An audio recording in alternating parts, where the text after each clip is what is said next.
Please stand for the pledge of allegiance.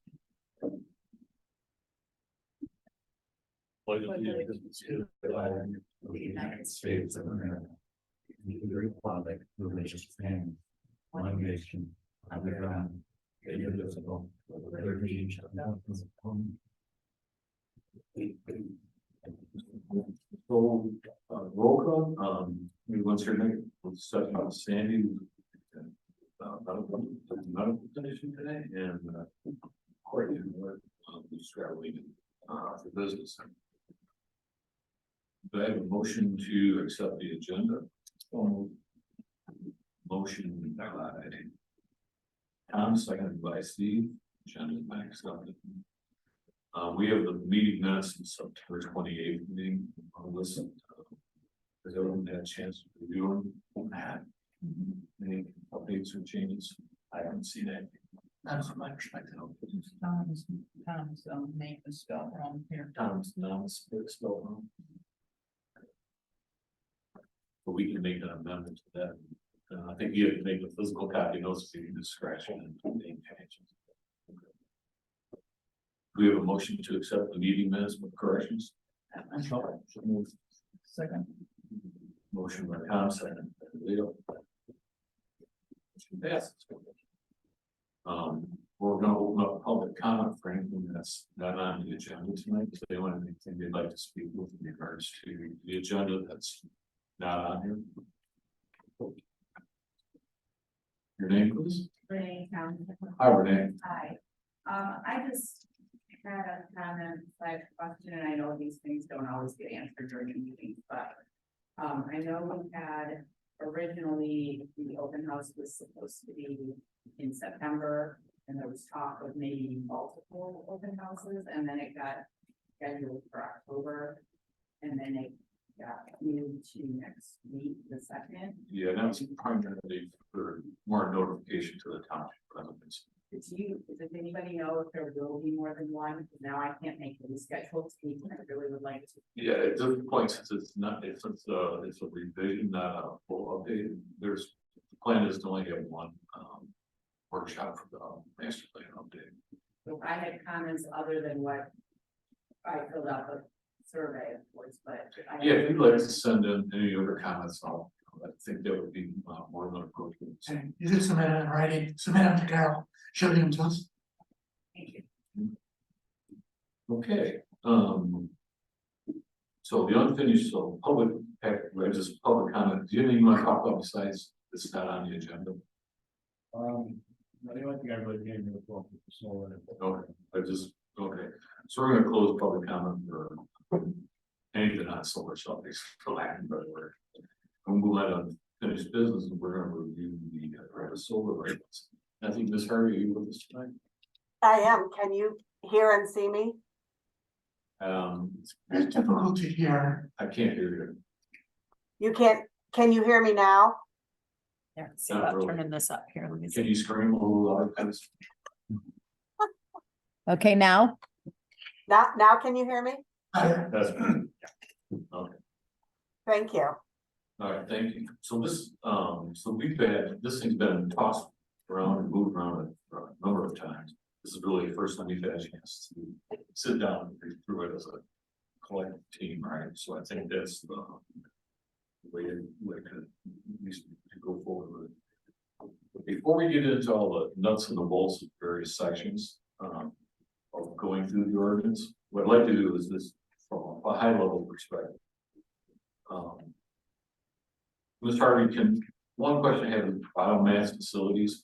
Can you give us a description of what those mean, what they are, and how they're typically used? Well, I am not an expert in that. However, from my research, it appears that they are largely associated with large scale operations, which is why when they are addressed in zoning ordinances, they often are limited to very high intensity zones like industrial zones, because they tend to be larger operations. I don't mean larger in terms of land area occupied, although that's true too. but rather they're more of an industrial nature size facility. However, So what is a biomass facility? What is it they do with those? well, it's essentially they're using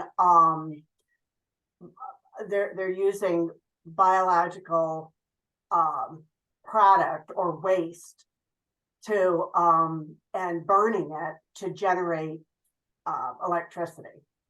Okay, so So, this would, something yeah. like, so like in Europe, I know they're burning a lot of wood pellets from southeastern United States are importing it and they're burning it in these large facilities. Is that you call, would that be an example of a biomass facility? In your opinion? Yes. It's often associated, the small scale ones are often associated with agricultural production because they're burning animal waste, which would be another, sort of fuel, if you will. Although largely, so I know that a comment was made that maybe they should be allowed in the ag zone as well. But from my research is that it seemed from a cost-effective standpoint, they tend to be larger operations, which is why they're not allowed. They don't tend to be allowed in the ag zone. But to your question, yes, it's a range of various waste, whether it's food or food byproducts or wood or animal waste, that kind of thing. Plant waste, it's biological products that are burned for electricity. Okay. So basically it's a big composting facility and they tend to burn things to produce energy. Yeah. So my fellow commission members, before we get that, is that even a type of facility we like in the township? You know, do you think our residents would be in favor of a biomass type of operation? I'm just throwing it out. I don't believe so. Yeah, that'll be probably not. Yeah, so Ms. Harvey, I think section 30.6.12, as opposed to going through all the question. The way you've written this,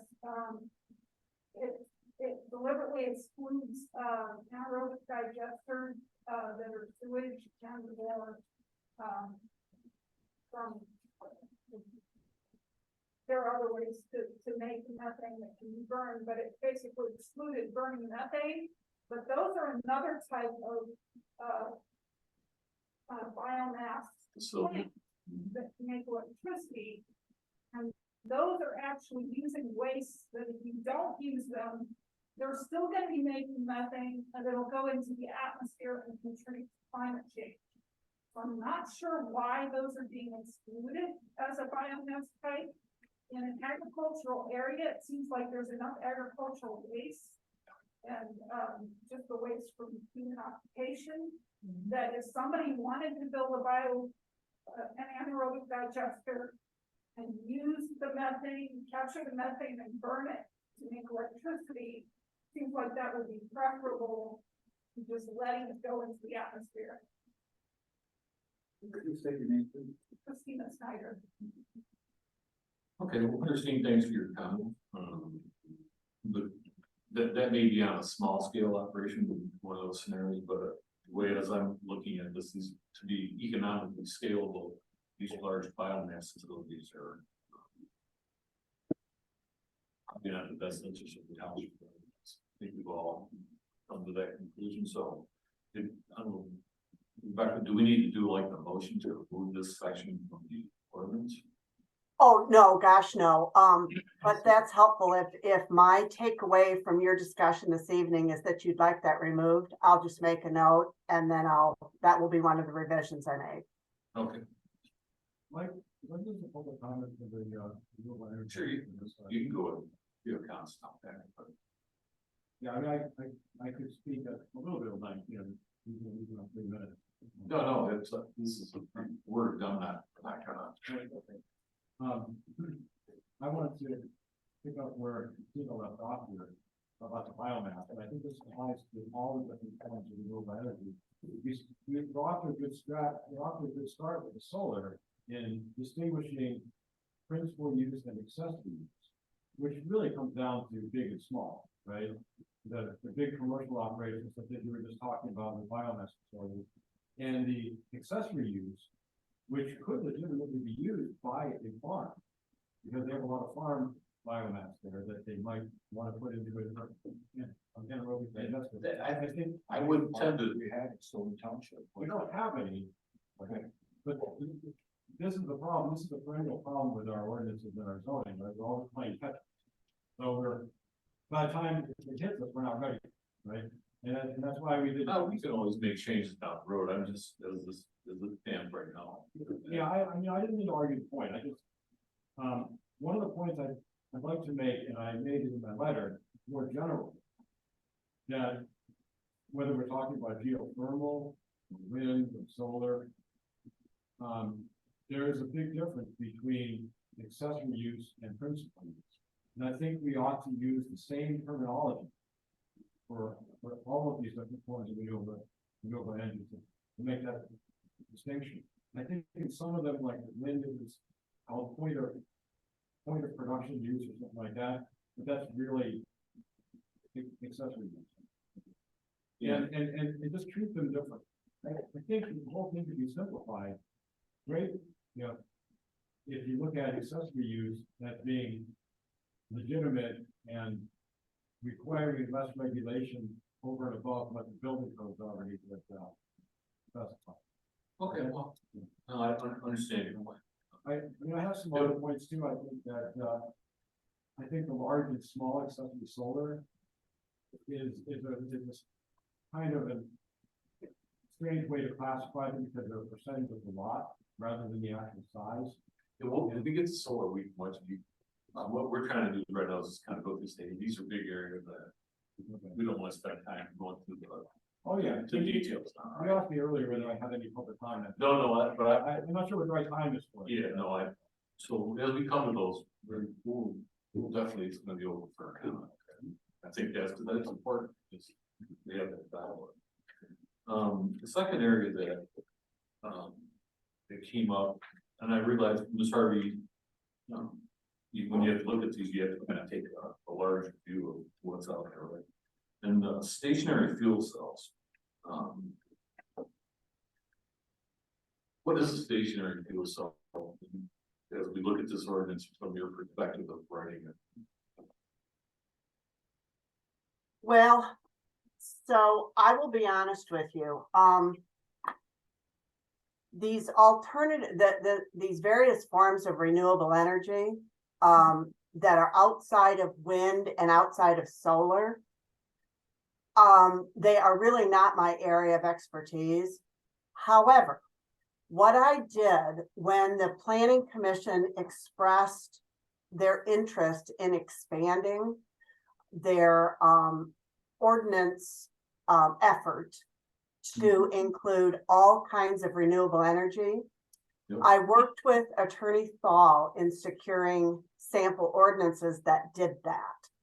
And he gave me some, and then I also did some research with respect to MSU Extension's work, because they've done so much work on solar and wind, that I did a lot of work with them as well. So with that said, the things that are not wind or solar really involved me looking at these sample ordinances, including them to essentially be responsive to the township's interest in including something other than wind and solar. And then working with that in terms of ordinance construction, making it sure it fit with your other ordinance provisions, that kind of thing.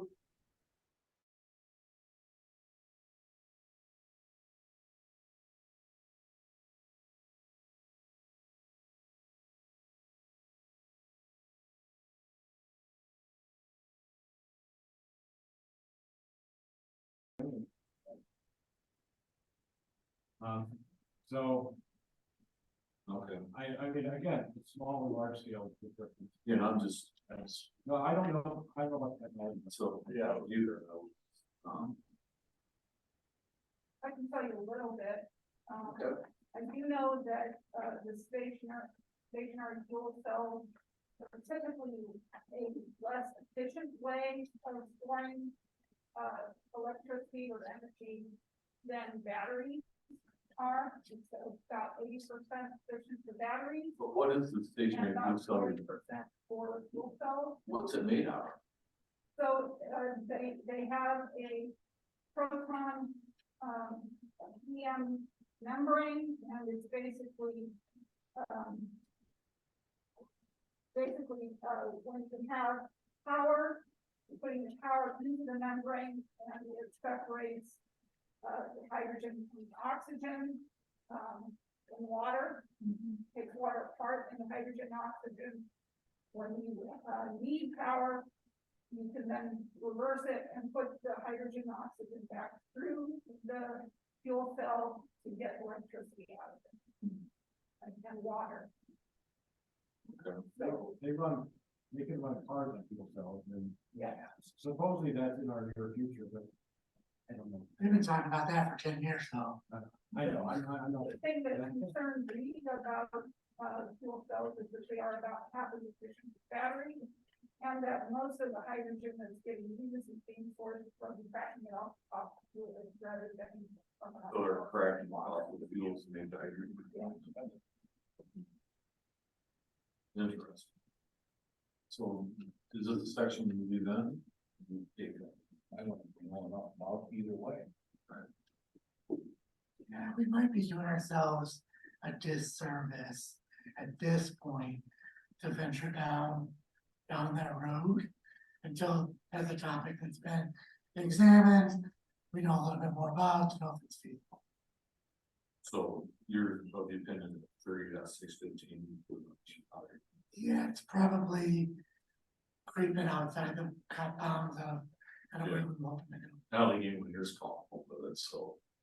Okay, Rebecca, I think Steve, Leah, do you feel similar? Right. So I think 36.15 is one section we probably like to approve. But I think it's good to have this conversation, so let's understand it, right? Okay, so the other high-level one that jumped out at me was wind energy system. And when we break this up, and I think that here you can term statute, what was that too? But I sort of Accessory and, no, this was the term that was used for the ordinance at the beginning when the solar. you know, There was a big dividing line between accessory use, or just use on premise, right, primarily, and principal use, right, which was the big commercial. yeah, okay. And I think that same distinction can apply to wind and some of the other things here. Yeah, no, I do, And so, I think she does have I think Rebecca does have a distinction in wind between the large and small, but it's a different terminology. So I'm really kind of thinking that we can standardize terminology. yeah, so Rebecca, you've broken, utility, you call it utility scale wind system, wind energy system. Is classification C. And classification A is onsite, which is more the accessory is the one package, so it's, we're kind of talking the same things. But, Yeah. yeah, I would like to address the utility scale wind, energy systems first. Okay. And part of my reason, last week I was traveling, and I actually stopped at Alma in St. Louis, and I had lunch in a diner. And I asked these people what they thought of the utility scale wind system that were there, and you should see the feedback I got. You know, it's very negative, right? And some of the feedback I got was, the visuals, was the noise, the loss of property values, some of the other feedback that I received. And this is talking just the utility scale. And then some of them talked about the noise, so I actually went out, I got close to one, and listened to it, they do make quite a bit of noise. So in any case, one of the questions I just want to throw out to the planning commission, do we want to see large scale propellers, wind towers in Sullivan Township? I mean, I think that's a fundamental question. Tommy, what's your thoughts? I just do not see it, I don't think we're in an area where it's gonna be. Where it's going to be. Clifford is, It's gonna be tough with space. Yeah. You take a lot of flat open space. there's Steve. I agree. I know some people that did a survey and looked into it for a year and a half. Just a And they, yeah, it was Front Isle Church Road. And it just wasn't feasible. Proving ground, they supposedly had a high spot, and they put something, I thought they put something out there this year. Yeah, they tested it for some time. And Trent Sathaway had something out there, I thought, and, it never, Yeah, it just wasn't viable. Okay. So Rebecca, I think what we, from the utility wind scale energy systems, conclude that it's probably not a good fit for the township at this time. Okay. Just as a side note, and you're not asking me this, but I'll offer it. In my opinion, I don't think the township does have to offer it as an option, especially given the viability comments that you just made. And I know I said this early on in the process, but the fact that you're getting your master plan updated or rewritten at this point, I would make sure that your master plan spoke at the appropriate amount of depth about this, essentially providing the information or the position that there are no viable spots in the township. And that would be the foundation on which you could rest to say, that is why the zoning ordinance is not allowing for it. So Could I you just send- wanted to repeat that. Could you send me an email on that, please? Yeah. Just so I don't forget. I got too many things going through my head. Okay, This So those is were not the- being excluding except for when you like, pardon, I didn't. you're only talking about principal when you being excluded, right? Utility. Yeah, and you probably know people that use windmills to pump water on their barns. yeah, no, I think that's, So we don't wanna cut that out. no, that's, And we just, that's kind of just look at these big buckets that we focus our time on. There's a thing, more important. So those were like the three groups that I had jumped out at me. And Rebecca, do we want to put something right in there that says, you think it's more the master plan that has to say, these types of alternative energy systems are not a good fit for Sylvan Township, for like wind scale or utility scale wind, biomass, fuel cell? Is that the gist of your suggestion? A version of that. I don't think your master plan has to say, we don't want these various things. But I think that, especially with your wind and your solar, and I don't know what your conclusion is on your solar, but as it relates to the wind, I think you want support in your master plan for essentially for why you're not allowing it in your zoning ordinance. And so to that end, I think, you're going to have a section in your master plan on renewable energy, right? As part of your infrastructure section. And that's the perfect place for the township to essentially establish that there are no viable locations in the township for such a utility and why that is. Because that's what, your zoning ordinance implements your plan. And so if your plan can provide that basis for it, then your ordinance is supportable. I don't think you have to go through all of your options and say, here's why we're not allowing him. But I do think, especially on the utility wind, I think you will want to do that. I tend to agree with where you're going there, and I would recommend we not carte blanche address the other forms, because we don't know where technology is gonna be in 5 years, 7 years. It may be more viable down the road. So I don't think as far as the biomass fuel, as far as the fuel cells, I don't think we outright, it'd be wise to outright, say they're not a good fit. Well, this is something you're looking. Yeah, I think it's just probably too premature. Okay, so in regards to the big topics, does anyone else have anything about that? Before we get into the more than solar and residential. Just generally, I know the draft, but, and there'll be probably a final edit before the proposed final version, but there's several spots with missing punctuation. So we just want to check for that. Okay. As we go through this, so I'm looking at under the definitions, page one. Was there any? I've been looking through my notes. And one of your new SES was. And I think it got put up on the. Yeah, because it's alphabetical. So, Yeah, yeah, so I was reading something. yeah, I was just looking for it, so I made a note. I think I found it. I got to look at the notes, so. So one of the questions I had, so in regards to the definitions. Page two. Can I ask something? Yeah, go ahead. Right. Just a point of clarification, under the avian analysis, point one, it's a report on a literature survey for threatened and endangered bird and bat species and information on critical flyways. What you're basically asking for there is a report containing a literature review, correct? It wouldn't be a report with some sort of other survey or a report that references a literature review completed somewhere else. Just for clarity, you would want it contained in the report. That would make the most sense. I would agree with you. So we might wanna, if there's a way we can maybe clarify that, a report containing a literature review. And I would probably recommend review, because survey gets into, and a review technically is a survey of the literature. But survey, when people think of surveys, they think of questionnaires and like, surveys, like the So- survey about the master plan.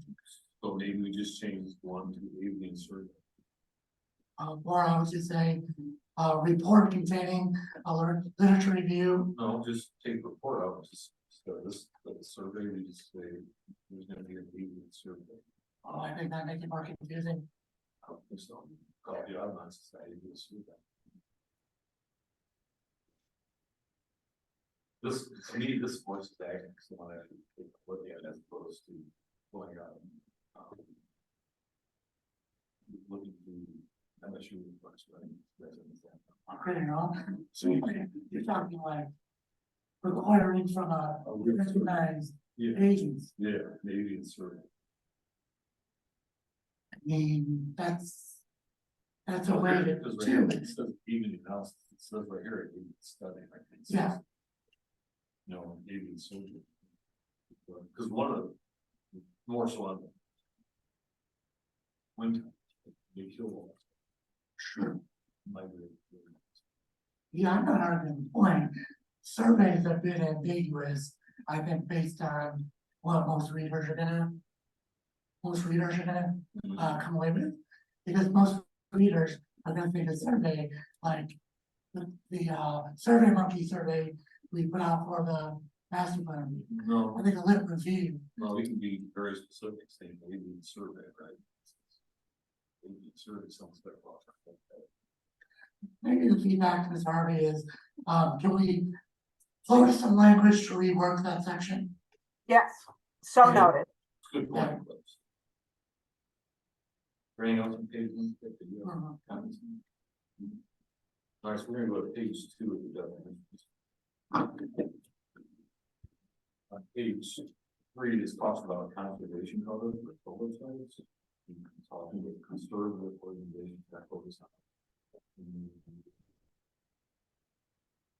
Do we have a definition for what a conservative organization is? Conservation organization? Theoretically, if I was the developer, I could have my brother-in-law create his own conservation organization, come out and maybe do some reports. I'm just looking for ways to keep people from working around this. Any thoughts on that? So this comes right, are you feeling like, this comes right out of MSU's recommended language, but that aside, you're feeling like conservation cover is too vague? No, I'm saying the conservation organization, right? Who are the Oh, people certified to actually make these recommendations? I'm thinking we should define what is the conservation organization now, I see. Okay, okay, got it. just so it's someone that's a legitimate organization, right? Okay, I'm sorry. Now I understand. Yes, that makes sense. How do we do that? Yeah, I mean, if they're a recognized 501c3, how would we delegitimize them? No, certified, I mean, I'm just throwing it out there, right? I don't think, I don't know if their tax designation makes much difference as to, whether or not they're doing conservation work. I can't hear you. He said 501c3. I'm not sure that all 501c3s map to conservation. No, I would agree, it's just, what I'm saying, what I'd like to say is, solar sites designed in conservation with conservation organizations. What are those certified organizations that work with solar sites, so we're not getting fly-by-night, recommendations? You're looking for industry recognized, Maybe throw it back on MSU. oh, Rebecca, why don't you take a look at it and see what you come up with, okay? Yeah, I understood your question, so I've made a note here to identify those. Okay. Does anyone else have any questions on the definitions on page 2? Notice the definition. Yes, You have some definitions that are missing? I noticed one that seems like it would be missing. When I got to your wind turbine section, it talked about, the So- height of a wind, the wind energy tower. But you don't have that defined. Well, wait till we get to that section. Well, but I think it's something that needs to go into the definition section so that it makes sense when you can get to that area. Because there could be two ways to define the height of the tower. One would be to the height of the hub of the windmill, and one would be the hub plus the blades. I think you need hub plus the blades in the wind energy section. I think there's definition of words. and you don't want definitions outside the definition section that appear in the document. But if it's in the document, it should be in the definition section. It's fine. Just let us go through these pages, we'll come back to your comments, because I don't know. Keep focusing, so I'm on page 3, is there any questions about the definition?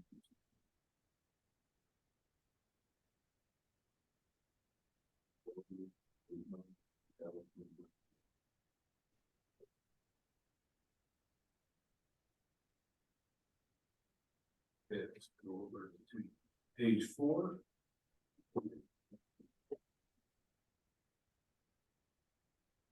Solar thermal system, sound pressure, level, stationary fuels, cell system. Will we take that out, the fuel cell definition, Rebecca? Yeah, I think that and the biomass, yeah. If there was anything related to what you've removed, I'll remove it from definitions.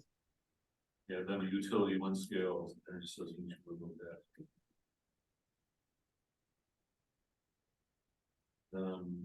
I think wind energy turbine, a group of components made to convert wind energy to electricity, including power based motor. What is a nacelle? NACELLE? That's the thing that's up near the hub would be the center of the rotor. And then the cell is the big part that it attaches to that's got the motor inside it. So it's like the drive shaft kind of word? The drive shaft goes into the nacelle. Yeah, it's just that big streamlined, part. it's like on a propeller airplane. Where you got those little hub in the front to streamline it. Oh, you're talking about that little round thing? Yeah, it's a cover basic. Oh, it's a cover. No, nacelle is not the cover, nacelle is the housing for the motor. It's the whole housing. Yeah, Okay. so it Just- sits on top of the tower.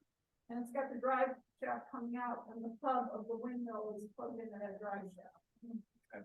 Are we missing any sort of like geothermal definitions? It's cool to get through that. We can keep that in mind. And then back to your questions about the solar towers. No, the question was, I think you wanna add height of wind tower.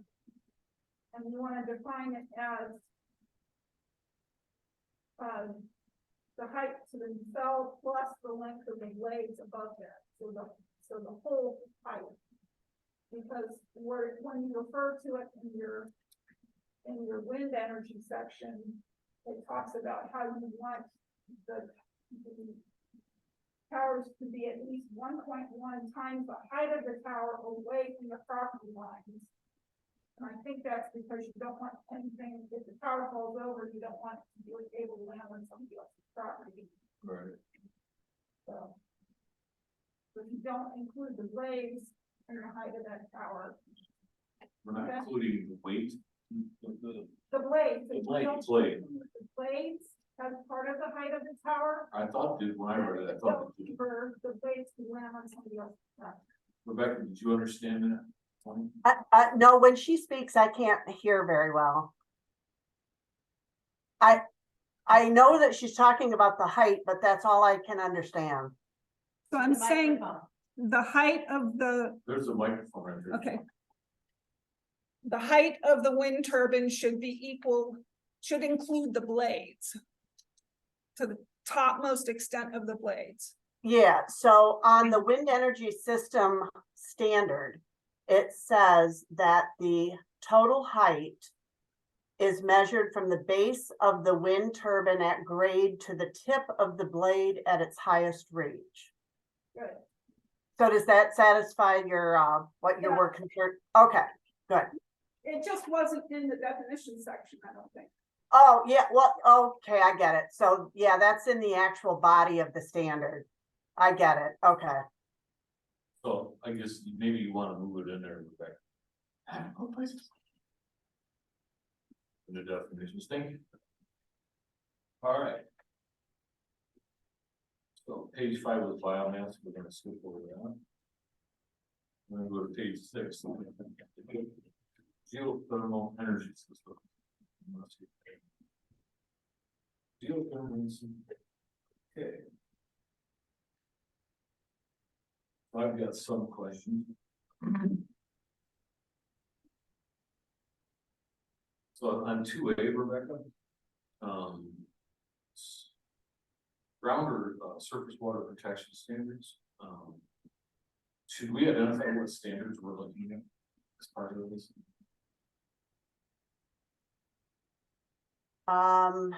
Yes. Let me see here.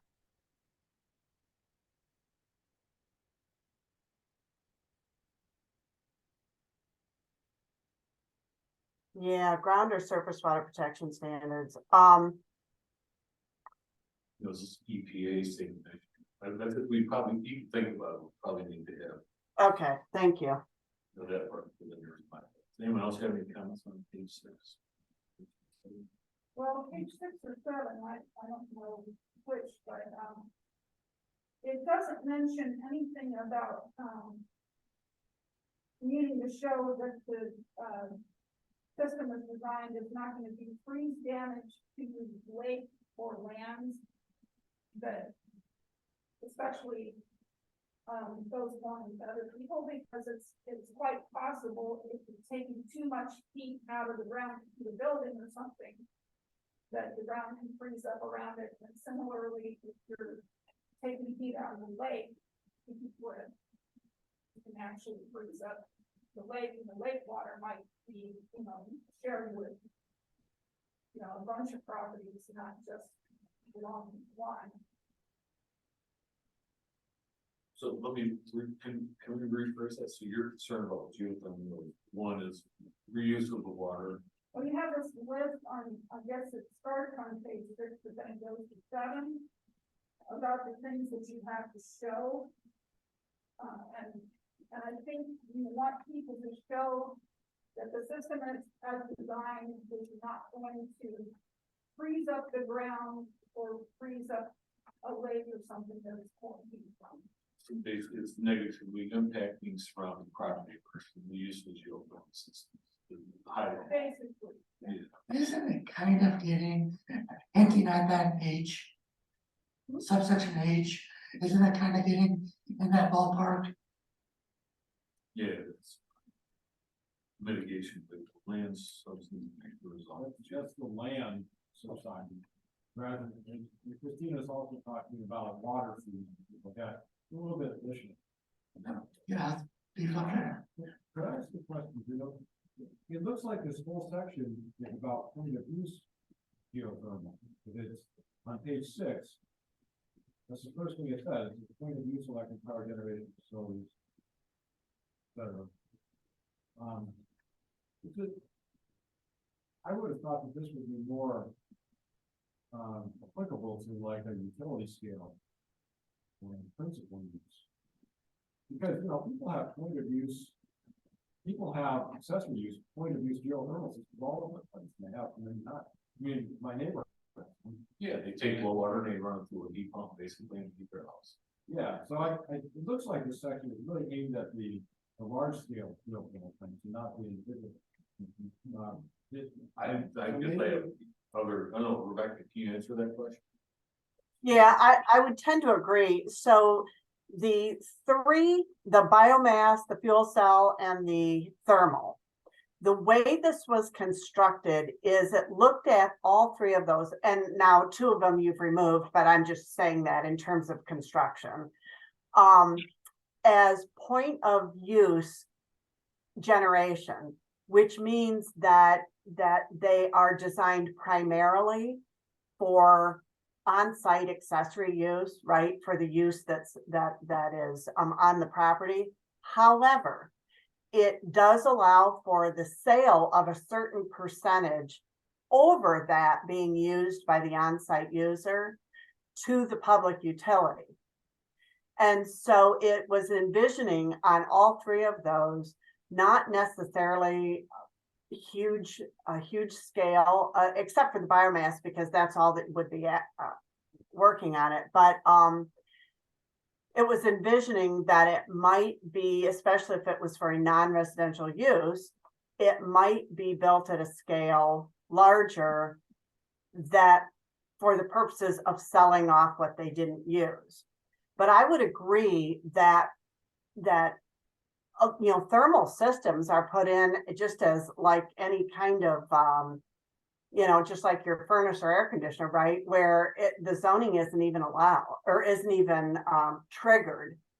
And your ordinance, you know, you're probably allowing them now outside of zoning just because it's considered another form of energy. So I would agree that unless you are wanting to regulate a more expansive use of geothermal, that if all you're envisioning is on-site accessory, you know, they're underground, and I don't know that you need anything in your zoning for that. Unless you want to. I mean, some communities feel very sensitive about the use of thermal just because of its impact on the groundwater. Yeah, I was thinking more in this, you know, personal use for your home, things of that nature, not a utility scale. There's another distinction here. The way this is worded, it sounds like geothermal energy that's being used to make electricity is the only thing that it's talking about. And I don't know of any places in Michigan that actually do that, because it's pretty the first line under the section number. Point of use electric power generation facility.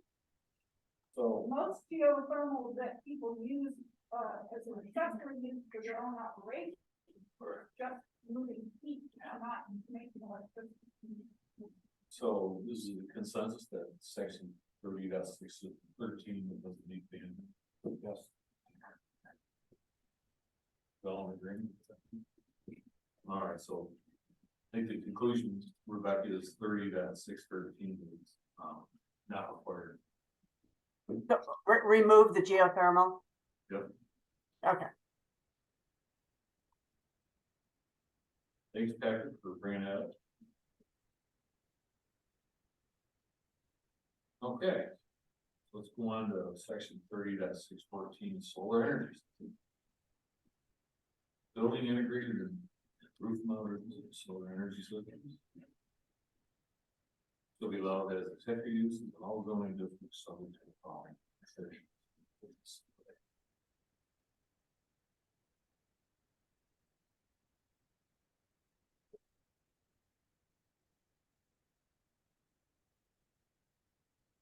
Patrick, just a quick question for you, you know, you follow, the building integrated systems, are they catching them, you know?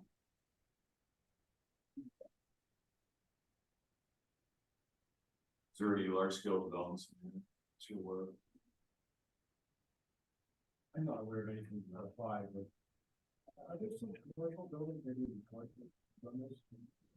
You might, I mean, there's the Leslie Fine Center has, building and grade TV and that it's, integrated into the roof surface, that's the most common type. okay. Okay, okay, yeah. I wasn't sure if that could be not, I guess that is building. Or building integrated. The other place that you might see them, which we plan to do on my own house, is using solar panels as awnings over the windows. And you can plug them in and out okay, to make shade over the windows or not. okay. So on page 7, does anyone have a question?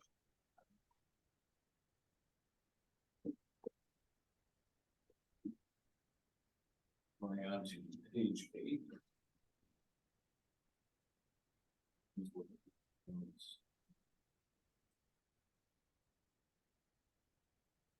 So from section D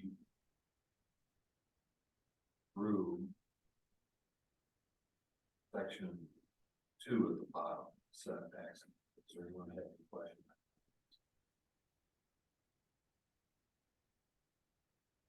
Are you okay with public comments as well? Pardon? Are you okay with public comments? Yeah. Okay.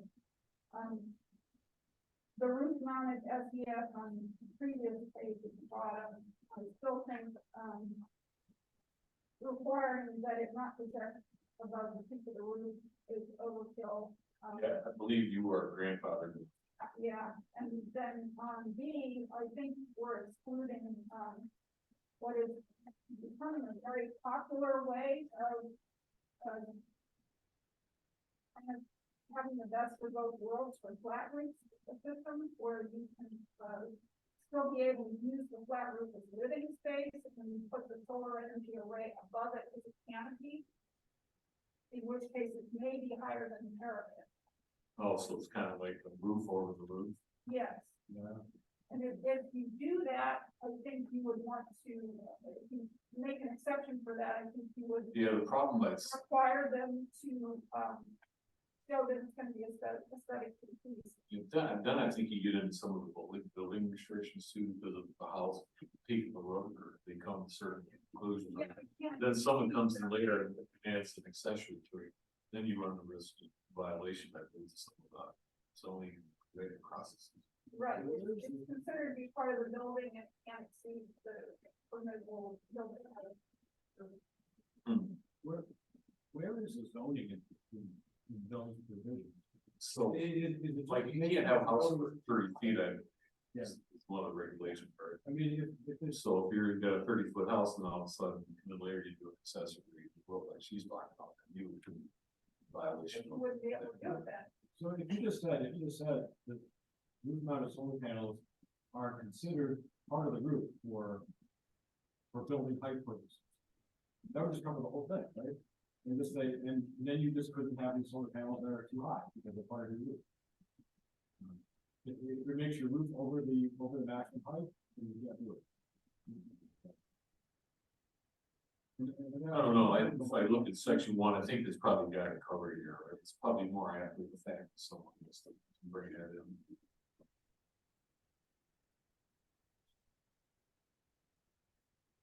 I mean, I don't know, I suppose that if somebody really wanted to do that, they'd come to me for, an exemption or something. Yeah, it's, I mean, these, another thing, this, they're trying to write these things in scope to give people something to do, and I hate to get too technical too hard.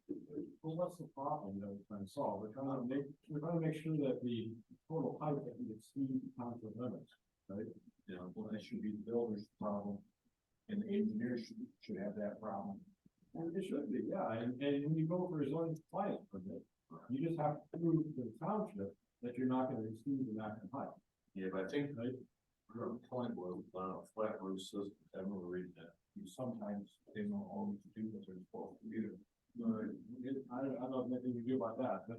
Well, I'm just saying, like, the variants and stuff, sometimes they say they're gonna do something. And a year later, somebody didn't pick up the problem and they wanna do something else again, but nobody caught. The height or anything like that, or too close or something like that. We don't have a good tracking. Once they leave here, they get their permits sometimes. Right, the building department's supposed to inspect it, and it better be inspected according to the drawing that's been sent down, right? Yeah. But I know that sometimes it doesn't happen. All right, yes, kind of, number 3 is height, I had on here, 20 feet. Small accessory ground mounted solar is actually 20 feet high. Measures from the ground to top of the system. Oriented at maximum flow. Where did that 20 feet number come from? I believe, I believe it has to do with your, I'm having to think now, because that's from the original draft. It may have been from your, is that your accessory building height standard? I couldn't answer that. Yeah, I don't, I'll be honest with you, I apologize for not having that on the tip of my tongue. Some communities will simply establish a panel height. They really relate it all back to things that apply to their accessory buildings in terms of location, height, that kind of thing. So that may have come from that, or that may have come as a recommended height. But you know, clearly that can be whatever the township feels is appropriate. So I guess how tall is the ceiling in their motors? 16 feet maybe. That's a big solar panel in somebody's yard, right? It's hanging about 20 feet tall. Wait till we see the solar panels in this roof. I think we need some more thought on this height. Okay. Cause like, I mean, you take it, I mean, some people's houses aren't that tall, right? I'm not sure how. Maybe, Well- can you, maybe one of the ways to look at it is there's manufacturers out. Yeah, let me first of all, I'll confirm the 20 foot, whether that has a tie to something, the accessory building. I'll also check on what you mentioned are your standard heights for panels, so I can zero in on some metrics for you.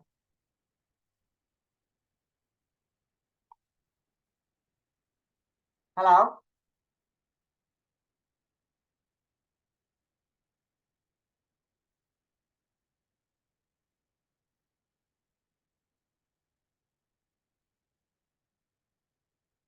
I think your Zoom froze.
Hit unmute. Okay, then. Hey, Rebecca, Hey, we're back. you You're back? back. Yay. There That we go. was so interesting. And I was on a roll with what I was saying too. So, let me check on the 20 feet and, get, some bearing on where that number came from, but I'll also check per your suggestion on, standard panel heights, that kind of thing. Yeah, And just- I'll give you some metric, options for that. that would be great. Thank you. The next one is lot coverage, the surface area covered by the solar array shall not count toward the maximum lot coverage. Or impervious surface standards for the district, the ground. Under the array is impervious. So does this mean you just don't mow it?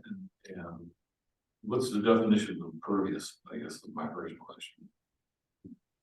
Oh, well, so it's kind of interesting. This is really, I see each community deal with this differently. So some communities say that if you have panels, then at their horizontal, when they are the most horizontal, they're going to include the areas of those panels and include it with the other lot coverage elements on the site, and it counts toward that maximum lot coverage that is allowed for that district. Other communities say, no, solar panels are not going to be included in that lot coverage standard at all. This particular provision simply says that if they're already on like a paved surface, so if someone has established their solar panels and it's already within, like on their patio or something to that effect, if the ground underneath it is impervious, paved essentially, then obviously that's not gonna count toward lot coverage. But other than that, it is. So if you guys, that can be changed to read however you want. If you don't want to include solar panels in the lot coverage calculation, then that provision would be reworded.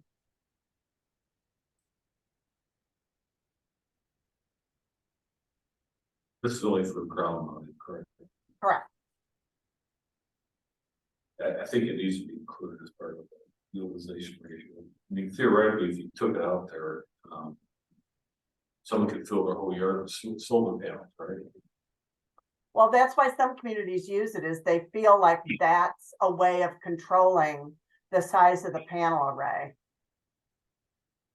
Except with respect to the large and the small, that's why there's the percentages on there as a way of controlling it too, right? Because right now, as the way this particular ordinance is set up, is that if you're authorized for a small, then it can't occupy more than 10% of your parcel anyway. So, but that would be another way of managing the size of the solar array. You're correct. If there is a way of managing it, that's already in use today. The Michigan Public Service Commission has a rule that says that your solar array cannot produce more than you consume in electricity over a 1 year period. That's not exactly a hard limit, but it should be close. I mean, you can write a letter to get an exemption, but but it goes with being an accessory use, but you can't just blanket your property with solar panels because then you'd be producing more than the election. Yeah, I'm still thinking about from community's perspective though too.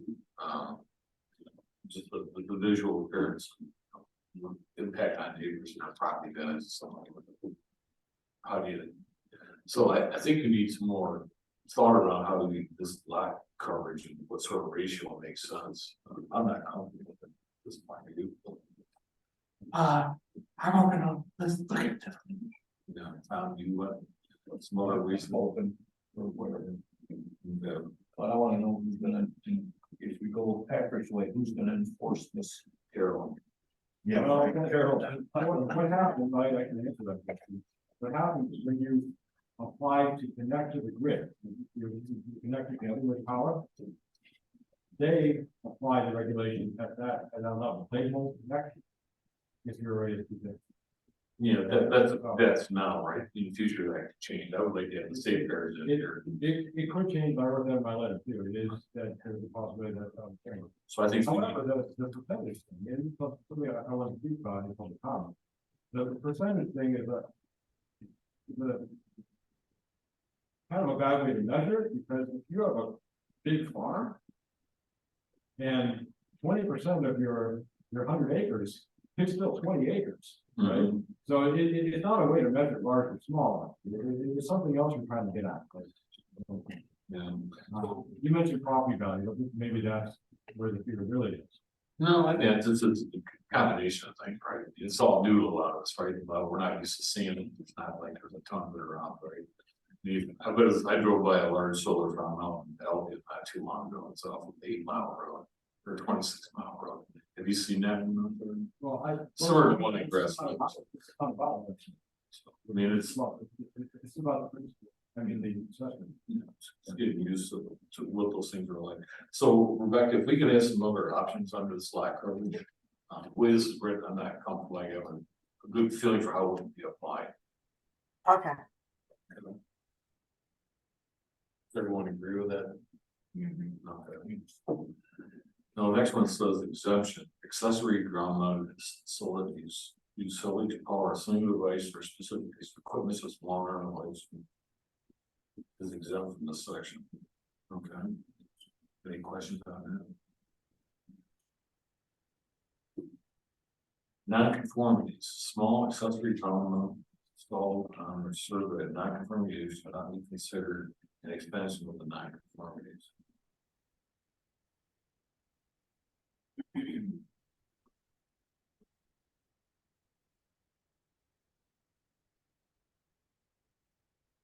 What does that really mean, Rebecca? oh, actually, I actually really like that provision, because it answers the question, in the event that question were to come up, that if you have a non-conforming use or a non-conforming building or a non-conforming lot, non-conformities can apply to a lot of different things. And Okay. this is simply saying that if you've got, a non-conforming house could be something that a house that's been there and is encroaching into the setback, right? That would be considered a non-conforming building.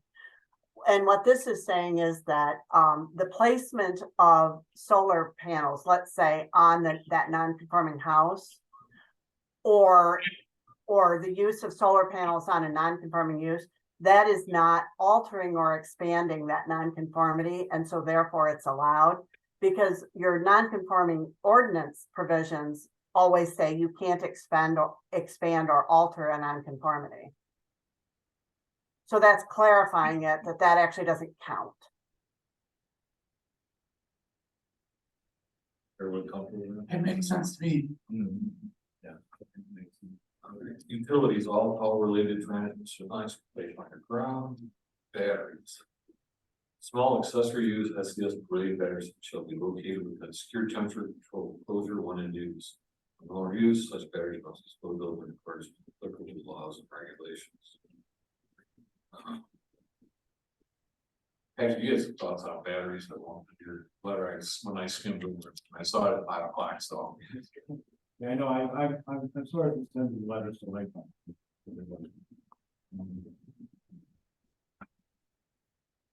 My thoughts on these are pretty much identical to my thoughts on a lot of other things, that the technology is changing. And these things really just need to be installed according to the manufacturer's specs that we usually do all listed, and they're inspected by the building department. And it's probably, township is probably not capable of second guessing. I would just, again, we're talking about the small accessories, I mean, small or large accessories. We're not talking about these things. Yeah, so Rebecca, where'd you pull this paragraph from? So this is actually, that's interesting, which, by the way, I did receive Patrick's letter, and have gone over his review comments. I just wanted you to know that, so that you knew I was aware of what he was saying. But I did, as I was going through this, I wanted to double check the source of that provision, and actually it came from an electrical building inspector who was participating in the review of some other communities' solar ordinances. And it was recommended from that was the source of that recommended text. Okay. I will tell you that it was not in the sample ordinance from Attorney Thal, nor was it in MSU's provision or sample ordinance, or even in their discussion. But I included it only because of the recommendations coming from the building and electrical inspector's perspective. So this is kind of a current state of what the market is right now, right? I mean, as far as battery technology, Yeah. cool, this is the operational environment that, for safety reasons, they need to be managed, correct? Oh, correct. Okay, I say to leave it for now. I guess if something comes up down the road, technology changes, we can always go back after, right? I wonder why the electrical inspector thought that his inspections were not sufficient. I don't know, but, That's a job. yeah. This is zoning compliance, I think that's pretty straightforward.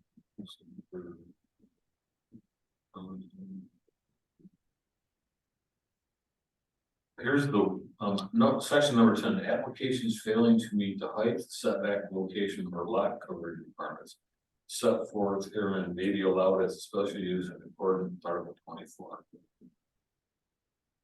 What is that? What? Yeah, I'm glad you asked because it'll give me a chance to promo. So this is a technique that is used in a lot of communities I work for, and I just love it, and they love it too. And so I thought I would put it in front of you, and if you don't like it, we can take it out. But the premise of this idea is that, in fact, where they used a lot is with accessory buildings, is that usually the standards that you are creating for these things, like location, setbacks, height, that kind of thing, they're usually grounded in the idea that you're attempting to manage impact on adjacent properties or surrounding properties, right? Yeah. Well, when you establish those metrics and leave it at that, the only mechanism for modification of those is through the variance process. Well, the variance process is designed only to grant relief where there is practical difficulty, and there almost never is. If you're applying that criteria appropriately, less than 5% of variances actually ever warrant being granted. So however, if you take it through the special land use process, the criteria for granting a special land use permit are strictly impact-based criteria, unlike variance criteria, right? They're not practical difficulty, they're impact-based. So because your objectives for your standards are minimizing impact on adjacent properties, right? The setbacks, screening, whatever it is your standard is, it's like, well, we're trying to minimize those impacts. So the special land use process allows allows the planning commission to take a look at an applicant who says, I know these are your setback or your locational requirements, but here are my circumstances, and I can actually establish a setup that has zero impact on anyone based on the circumstances of my property and the adjacent property. And yet I exceed your standard, or I don't meet your standard. It allows the planning commission to authorize such a modification without having to meet that bar of practical difficulty, which of course they wouldn't be able to meet. Right, because the theory being is that, well, if you can achieve a no impact result, which is the purpose of our standards to begin with, then that would be a basis for us to grant that. Plus, it gives you the ability to review it, condition it if you feel that's necessary. So where, On the zoning board of appeals for, to some degree, then, that was your, is that effectively the, you know, yeah, it would not be the ZBA, it would be the planning commission. right, but effectively we're acting in the role of what the ZBA has typically done in the past, correct? I'm not going to depart from how you word that because there is a distinction. You're right that the planning commission would be looking at a modification, right? A proposal that does not comply. So in that respect, I agree with your comparison. Mhm. But it is not, you're not taking the place of the ZBA because the ZBA is acting in a judicial fashion. And so they're looking at practical difficulty. The planning commission, if you were to accept a provision like this, would essentially be saying, we're not adjudicating it. We're looking at, you're demonstrating to us essentially that you can comply with the intent of our standards, even though you have a different way of doing it, and you're reserving the right to consider such a deviation. It builds in some flexibility. Yep. You're comfortable with this? Yes, Steve? you're just gonna shove it back there. Okay, that's fine. We can move on. I just can't make sure. And where is Article 24 at? So then our ZBA. Yeah, that's your special land use criteria. Okay. See, accessory ground mounted SES large. Large accessory shall be allowed as in all zoning districts except LR. Single, and SR1 is. That's your single family. Yeah, and those, look, I filled that in myself. I had no idea what you might be looking at. But the distinction really between the small and the large is essentially how large of a solar array. The large is a special land use, so it gives the planning commission some review role. And then also that gives you the chance to apply screening standards and that kind of thing, which you would not have on the small. But as to where you allow that, I mean, if you may very well feel that you're comfortable with a larger array in all districts. And I don't think that would be out of place. I think the question was. For the sake of this ordinance, we need to identify it. Just said. Like LR, so one MR and MHP. Put them in the definition. No, they're in the master plan. So. Can I make a comment about this? True. The districts that are excluded here are the ones that typically have a smaller lot size. LR has 1 acre, that's fairly large, but the other ones are definitely smaller lot size. And what we're saying is that we can't allow, by prohibiting the large system, we're saying you can only have 10% lot coverage. And so it's 10% of a small lot. So it's a small portion of a small portion. The limit, 10% of a small lot doesn't even justify being called large in the first place. And that's a flaw in how large it's calculated, right? But if you live on like a half acre lot someplace and your roof isn't pointed in the right direction for solar, you're pretty much out of luck. Because now you're limited to 10% of that small lot. Right, because you gotta put it on the ground. So this is almost prohibiting solar arrays. Not small enough. No, I'm just saying, if you open it up. Right. You outsource it. Right. Links are gonna be the. You think solar is dangerous? You didn't say it was dangerous. Yeah, but. Said solar was dangerous. Yeah. I just said, what are you gonna do at the lakes and the small lots there? That's a good question, that's what I was getting at. Yeah, I mean, are you gonna prohibit solar in that area? That's what you're effectively doing, Well, if you're gonna put it in the front of the house, more than likely, or in the back, well, maybe in the back of the road, right? well, I mean, typically, the only place up here you're gonna do is above anyways, United States. Yeah, see, that's the problem, you know, on one of those drives where the houses face east and west, Right. you know, you're, what? Yeah, I think this is okay after this for now. You okay with it as is? yeah, I don't know what the answer is. Right, I don't know, there isn't that. Exactly. Do you have any recommendations?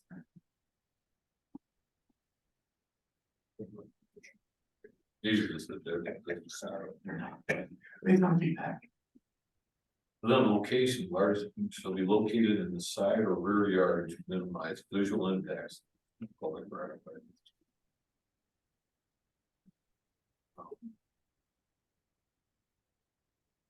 Large country groundnuts may be placed in front of the yard with planning commission approval where the applicant demonstrated the placement of SCS in the side. or rear yard will. Increase the efficiency that doesn't do fire feet such refreshers, the trying lots. It seems reasonable to me, they want, as they want to. Is there anything page 10 and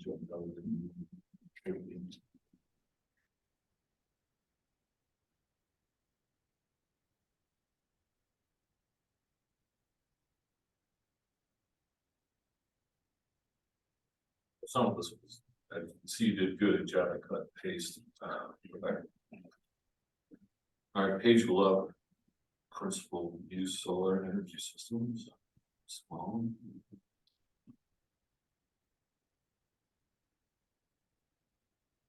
Under the large section, I don't know what document that language was taken from, but there's some differences in the text and the font. Oh, what provision? Under section D, subsection 2.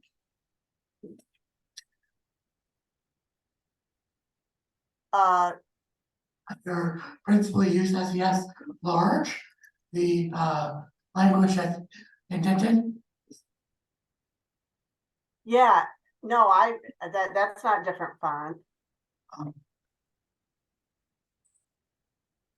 Not my copy, so maybe it's my printer. Yeah, I guess I don't know. No, I actually typed that in.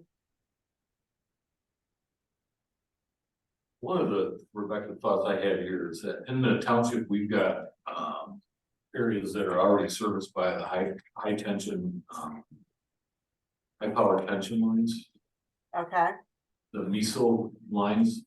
uh-huh, And those are really, if we look at the farm acres, that's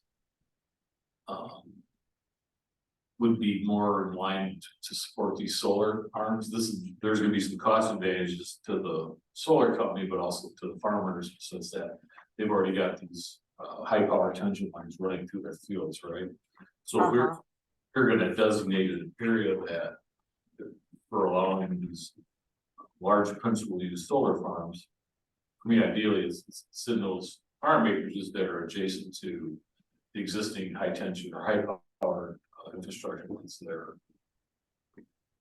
I would agree. Does that make sense?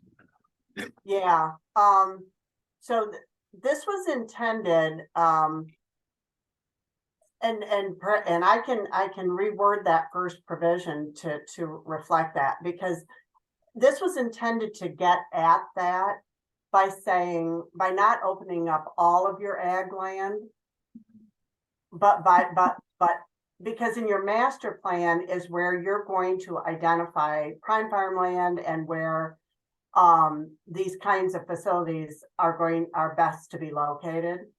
So Right. that's the reason for the tie into the master plan, so that you're not opening up your whole ag district, but rather saying ag properties planned for things other than agricultural use, Right. But I can reword that. Yeah, because we do have a number of agricultural properties that are adjacent to these high power transmission lines. And for me.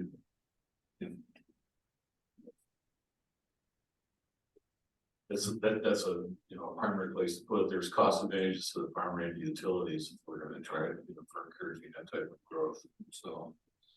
You know, if the consultant doing your master plan has developed that, map or text yet?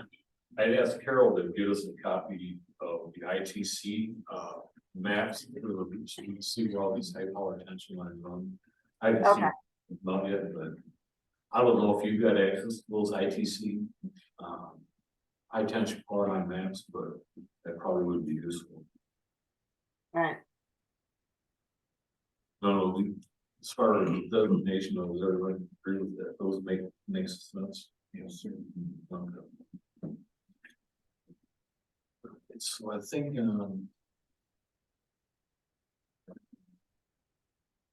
the PA 16, where do I?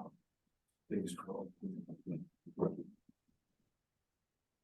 Sites bounded by the farmland development area shall follow the Michigan Department of Agriculture rule of policy for allowing commercial solar panel balance of PA 16 plants. PA 16, is that what people put their land into, like conservation easements? yes, So you put it into a conservation easement and you put solar panels in? That's kind of, they're actually allowing that, is that correct? I think. well, they're not conservation easements, they're, it's where you get, they're registered and then you get tax breaks on it but you can't, farm it. Oh, okay, this is like taking farmland out of production, basically. Yes. Okay. Yeah, but, yes, I don't think that's right. No, I think the PA 116 is that you can't develop, buildings on it. right, I misspoke, you're right. It's where you are in exchange for you not developing your property and farming it, then you get certain tax breaks. So far, However, so you're limited in doing anything else on it. And what this is saying is that, it allows for that dual use under PA 116, but you have to do it certain ways. I'd like to say something about this too, because there are a lot of bills in Michigan legislature right now. And I didn't mention this in my letter, but there is one bill that I think has advanced out of committee. It's really moving to exempt solar arrays from the PA 116 requirements. It's probably, if that bill passes, probably nothing the township can do about it, because the state will preempt the township, but I think subsection A here, if the bill doesn't pass, that means you probably cannot put large solar arrays on PA 116. I mean, personally, I would favor keeping it in there, because we don't know what the fate of this bill is going to be. But what it effectively does, I think, if the bill doesn't pass, right, it means you can't say that you're getting a tax break for giving up your development rights and then put solar development on. right, That's what it's going to say. okay. Which, I mean, it depends on whether the bill passes, because the legislature may say, oh, no, it is okay, right? But they're gonna decide. Interesting. Okay, thanks for that feedback. I didn't. Wasn't aware of it. Yeah, that just happened last week. Okay. It came out of committee.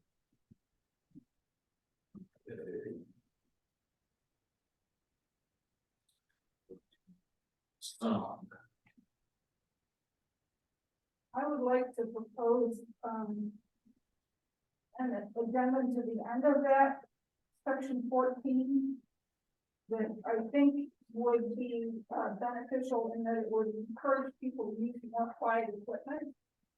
than, the way it's currently written, which is, to put a comment at the end and say, except where all sources of sound are less than 45 dBA at the source. So what sound comes out of the solar array? The humming? Just the humming from the inverters, I think. Is that, Rebecca, is that your understanding too? Yes, Is the inverter hum? And where does 45 dBA come was recommended by the extension, by the extension? MSU extension. What does it compare to? I should have looked this up on the internet, but you can all look it up on your phones too. Like, what does it compare to as a common noise? Yeah, Now, I mean, is it a refrigerator noise? Is it a? Yeah, I don't have a comparison. A real high quality dishwasher is about 47 dBA. Oh, I hate dishwashers. They have them too. Well, they claim you can hardly hear them. Oh, really? Yeah. Yeah. But Do we have a, Rebecca, can you hum 45 dBAs?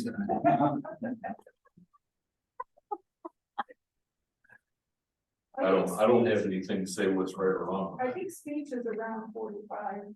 Around 45. yeah, I think that's fine. Okay. All right, let's move on. Page 13. Repowering. Does anyone have questions or comments on page 13?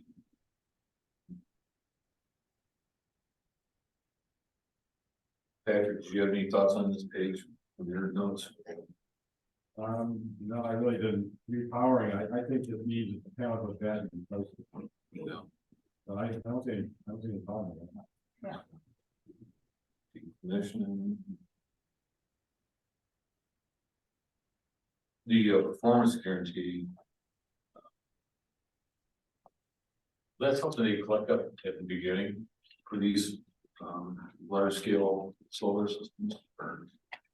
Yeah, you require it in your review of it, and they can do it through a, you know, a surety letter or a bond. And they would follow your performance guarantee standards in your ordinance that you have already. All right. I have a comment about 16 and 17. I think both of these are intended to apply only to principal use solar energy systems rather than the accessory one. Is that true? So the question is, the section 16 and 17 apply to utility scale and accessory use scale. This entire section is utility. That's what I thought. But it's not clear where that. No, Patrick's point, this whole section. You could mistakenly think that, there was some stuff after the utility scale stuff that applied to everything. No, And other places in here, where there's sections that only apply to the principal stuff, they will say principal use FPS. But these two sections do not. So I just wonder if we could, where it says FPS at the top of those sections, and we just say principal use FPS. no, I mean, it's clear if you go to page 9, it says accessory ground mount systems, right? If you go to. Yeah, that there it goes, right? Right, but if you look at all through page 9, Yeah, 10, right? And then you get into.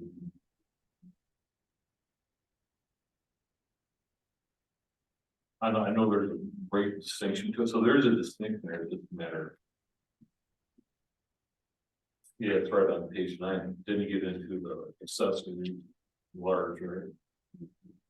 Then it jumps into principal use, so they are broken up by section.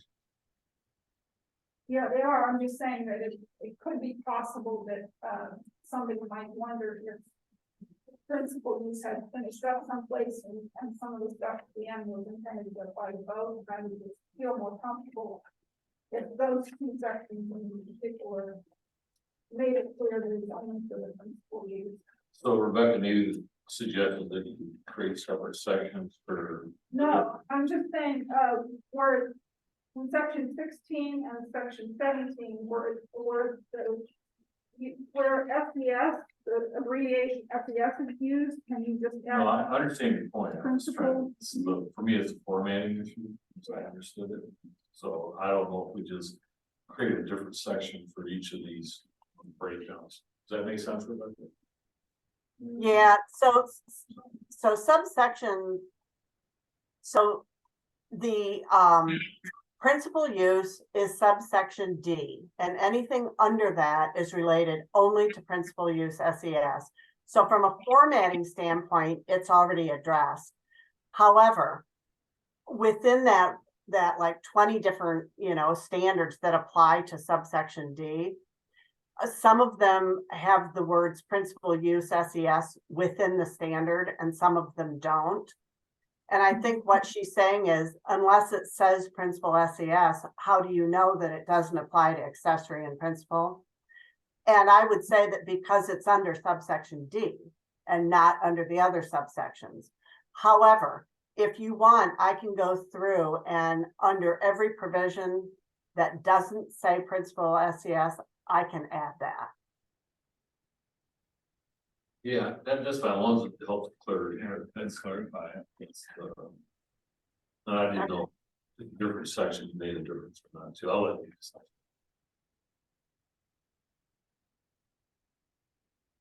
Okay.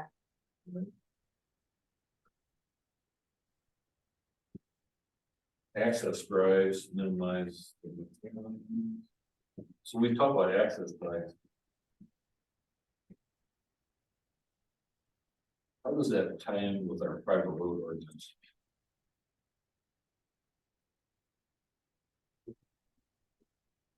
Well, so this would not be, an access drive would not be a private road. So it would not be subject to any of your private road standards. It would be considered a driveway, essentially.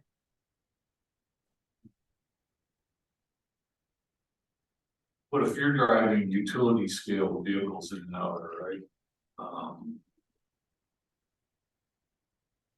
For the construction period, such, right, even for ongoing, particularly in a large utility, it's not just a drive, there's always gonna be maintenance vehicles coming in, right? So I think there needs to be some sort of road standard there. I think you can look at it the way that maybe it's more similar to farm access drive. We also have every farm vehicles driving over the service farm. I'm just offering that as an idea. Yeah, but It's similar in nature. right, it's not gonna be like just a little cow path outside the road, right? There's gonna be vehicles coming in and out, right? Yes, but You They don't- don't tractors coming in at least small, right, the service vehicles. we don't have a lot of service, so but it'll happen occasionally. All they do is usually put down a good size limestone, cut the topsoil out, put limestone base down. 1 to 3 or something, that's what it is. Because most of these cell towers and stuff have to have a good drive back to them. Right. And even, No, I understand that. so I think we're getting into a field that I don't think we want to go there.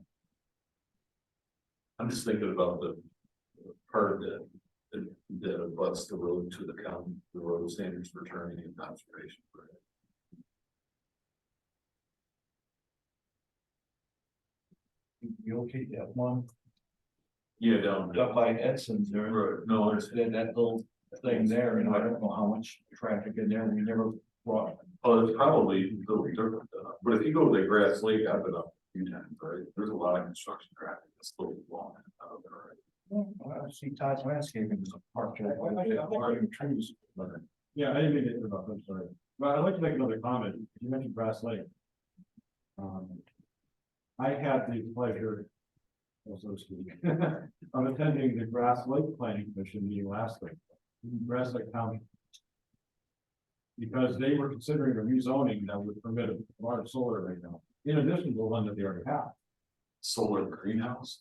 Large solar array, Oh, like, like a tower. hundreds of acres, no, hundreds of acres. I like. They call it solar farm. I don't call solar farms because they're not farms. But but a large commercial solar. And they needed to get their, believe it or not, they needed to get their property rezoned from residential to agricultural. So they could put this so-called solar farm on the agricultural land. There were 50 people packing the place. Opposing, because they didn't want the large solar thing. And the planning commission recommended reduction. They gave the people what they wanted. But one of the things that was noted is, and I don't know, I can't independently evaluate this, but a lot of the residents in opposition were making the point that in the process of construction, such a large scale solar array, hundreds of acres, there is a lot of construction job. And that leaves the surrounding roads and taverns, according to that. I can't. Yeah. But it's something I attended that meeting because I wanted to hear more about the solar arrays. And that's one of the things that I heard. Interesting. There was a guy here a couple meetings ago from the proving grounds. He's saying 1,000 acre is what they consider they like doing. He said there was another company from around just buying up land, but didn't really have a business plan, it's not a sound plan, but. I'm starting to see some signs on Mount Hope Road that says no solar or wind, thing like that. That I did everybody from Grassland Township. I didn't, now I understand why they're, you got the signs out. They packed the house there better than Sylvan ever. Pleasant Lake past the house too, with that gravel pit going in. Yeah, Well, yeah, that's right. When we had the gravel pit proposal with Linden Township, we packed this place. do they have a similar ordinance like we have here? No. They have a really antiquated ordinance that doesn't have any near the kind of restrictions that we have. So actually, I took this ordinance to them. It said, we're working on something that, you know, that has a lot of common sense restrictions on those big solar arrays. Alright. And, you know, I invited them to reach out to me for more information, because I think that we're doing a pretty good job with the principal meetings. And they told me some other things that, the reference in my letter about fire protection came from one of the concerned listeners. So we're kind of exchanging information back and forth, right? I wish you guys could talk to the planning commission over there too, and like, we're happy to set something up. Because the two of us could learn a lot from each other, and they've already gone through this, you know, they have a big solar array already. Right. It's not very popular. You know, so Rebecca, Yes, like, so, as it was written, if someone comes in and they fill out criteria, even if and then, because as you see, our attendance for planning commission meetings is a handful of most, right? But if one of these were to come in and we've got this ordinance out here and all of a sudden we blow back probably to such that. It's significant, right? What does this ordinance give us any sort of flexibility for some of these large scale projects? well, yeah, well, so first of all, because you're listing it as a special land use, Mhm. that's your first line of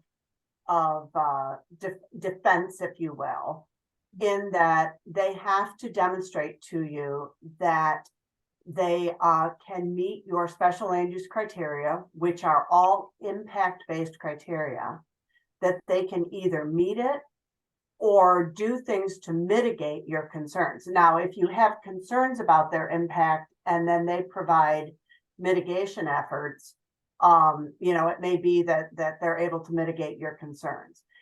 And so, but that your special land use criteria is your first line of defense, if you will. Now, the rest of it is you would want to be able to find that they meet all of your standards. So I would say that if they work through, if you have an applicant that comes in and goes through each of your standards and meet your standards to your satisfaction, and then is able to go through your special land use criteria and either meet or mitigate concerns, then you have no basis for denial, even if your room is packed with people who don't want it. But that's true, that's zoning. But that's why you try to build in, not ways to deny it, but ways to, require that they can address any concerns you might have. Well, I guess the access drive is a good place to start. I mean, how would you make changes to this to put those sort of protections in place? Well, you're talking about access drives? Oh, I would say that this is written with the objective of, because you're wanting your solar farm use to go away eventually.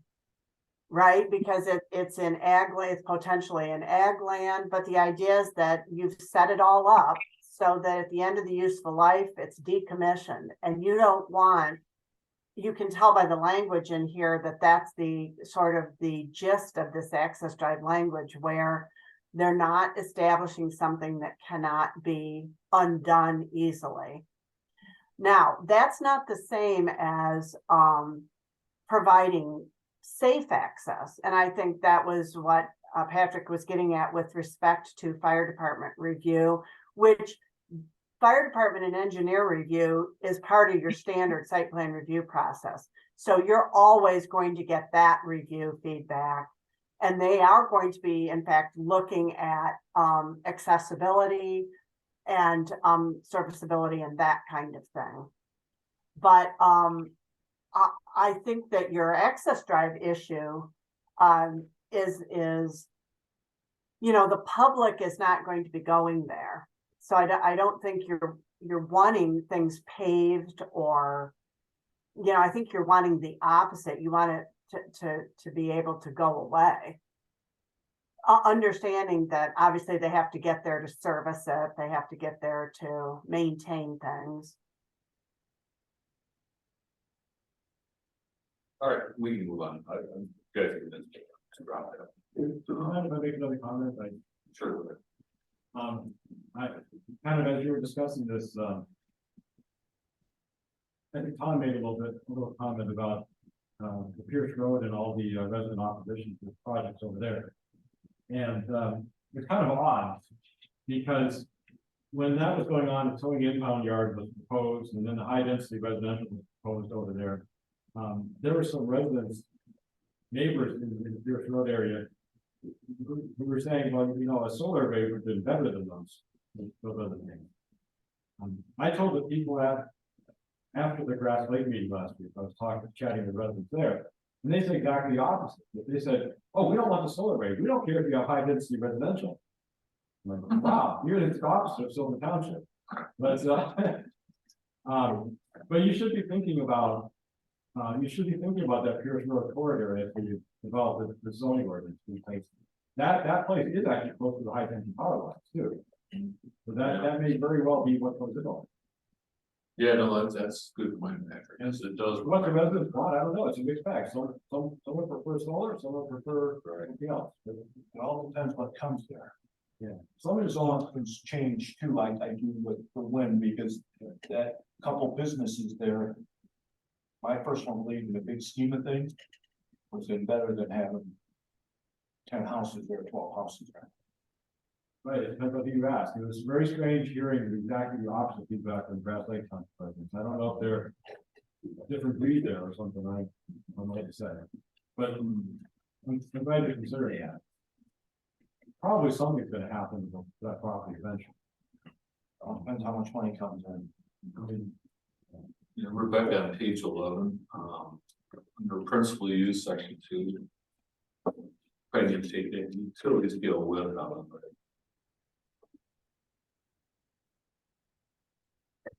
Page 11, subsection 2, what was the question? Does the utility, that's not allowed. Oh, yeah, you're right. That should be SES. Yeah. Okay, yeah, I'll take a look at that. You're right, that doesn't read right. And then there was that, and I'm not sure what EN was trying to bring there either, right? Got the semicolon and I don't know if you're trying to, as a special use. Oh, well, it was just, that's just leading to the next provision as a special land use in the, Okay, that's fine. yeah, there are three, yeah. But you're right, that should not say utility scale. When that should be the principal use solar, yeah. Um. hmm. Anyone else have any questions or comments on this? Part of this section?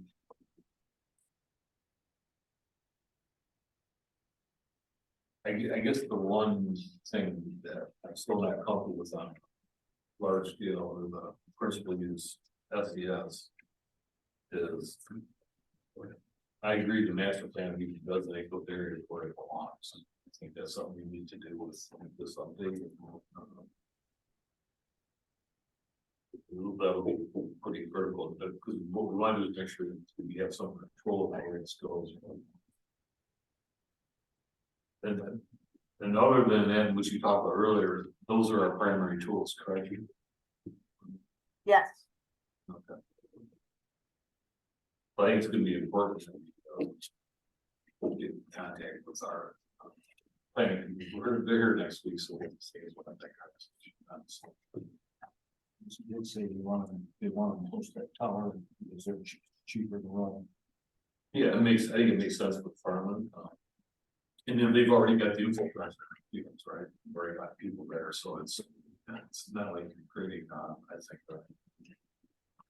you're adding to a nuisance, right? When you're adding to the infrastructure that's already in place. Okay, there was one thing about complaint resolution. I think that went with the wind section that we're removing. Can you look at bringing that back in? And then there was other sections about visual variance on page 19. I think that potentially could make sense in regards to the solar farms.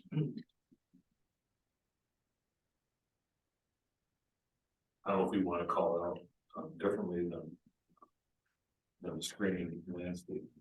Take a look at it. You can put your thoughts out there.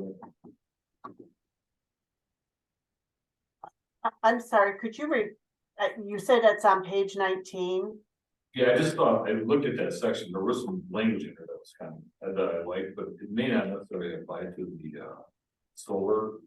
Oh, I see, on the visual or the sound? On the visual. On the visual, and you liked that for the solar? Well, a lot of it doesn't apply, but there's certain context there that I think, Okay, and not all of it, there's just a couple of, I just thought it was nice. And then there was a thing about complaint resolution, I think, yeah, I don't know. you if like this- that too? Yeah. I'm not sure how people complain about solar, right? But we got potentially could see where someone may in a residential that they may have a complaint about a neighbor's solar, and maybe it's reflecting into their window on their house and it's causing problems, right? I mean, I actually had a neighbor's window melt my siding, so I know what reflection can do. I think we need to have some sort of means for complaint resolution for. Okay, Well, I'll call it reflective damage for lack of a better word. There actually was an issue at Lawrence Tech University. Is it? They have a building that is a concave shape and it's facing south. So it was actually focusing the solar energy on the building across the quad. What happened to be the renewable energy lab, so they just lined up all the solar panels in the north facing windows to collect the solar energy. I don't believe it. Well, my siding actually melted from a flare fountain. Yeah, it was serious overheating problems. So the building. I mean, they put, I bought the tent, but they put the tent on our window to cut the flare down, but if we get into another scenario where we got utilities or large systems out there, I think we do need some mechanism for addressing that, okay? okay. All right, So I think Carol had talked about publishing, for the November 6th meeting, the public hearing on this ordinance. I don't think we're ready for that. At that point, you still gotta make things current. I can certainly revise this and have it to you for that meeting, however. Yeah, once you have it, send it to us. I don't think I wanna have it. Given the amount of changes we're putting in this, I'd like everyone to review it again before we have the public hearing. Does everyone do that approach? Absolutely. Okay. So we'll take that and applicate it. Okay, Does anyone else have any other questions or comments regarding the solar? Patrick, any other thoughts from you? No, I think everything else that I wrote in that letter, I was thinking more of giving a consolidated public comment, like kind of intersperse stuff. And that's okay with me too. I don't really have anything. Okay. I hope you really do take a look at the large and small, accessory use and making that make sense so it's practical for people. Yeah. I'm not sure if it's entirely practical. That's what I mean. Well, Maybe more definitely this way to think of it. I wish you could encourage, people to capture the methane, as an accessory use and use the methane that their farm operations generate. Because there's a huge amount of methane that gets released by farm. you know, they say cows are the worst producers of methane. Yeah. And if you capture that methane, then, you know, it means that you're taking, some of the smells and things out of the environment. Because you're actually. We don't have that many farms. We have no, girl, I have some cows, but I've not seen cows, like I used to. In Sylvan Township. Right. Nobody melts anymore in Southern Belgium. Okay, so, unfinished business, I think we've gone through that. Is there any new business or none? Does anyone else have any questions or comments? I want to make a motion for adjournment. So moved. Seconded by Tom. Meeting is adjourned, and just a reminder.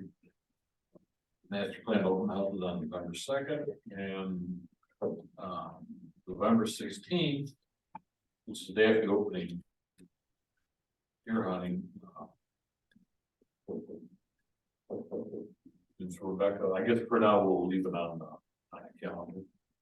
We'll see how many people can attend, and at least review the updated draft. Okay? yeah, I made a note here to get the revised draft to Carol by the 9th. Okay. Does that work to have a week, or do you need more than a week? Week is fine. Okay, I always like more time, so my work schedule is kind of intense right now, so the more time the better. okay, all right, Whatever, I mean, as soon as you get it, that's fine. okay, All right. All right, thanks, everyone. Yep, thank you. thanks, good night. Meeting's adjourned at 8:59. What time? 32nd, I'm seeing, quick and times, I seen 6 o'clock.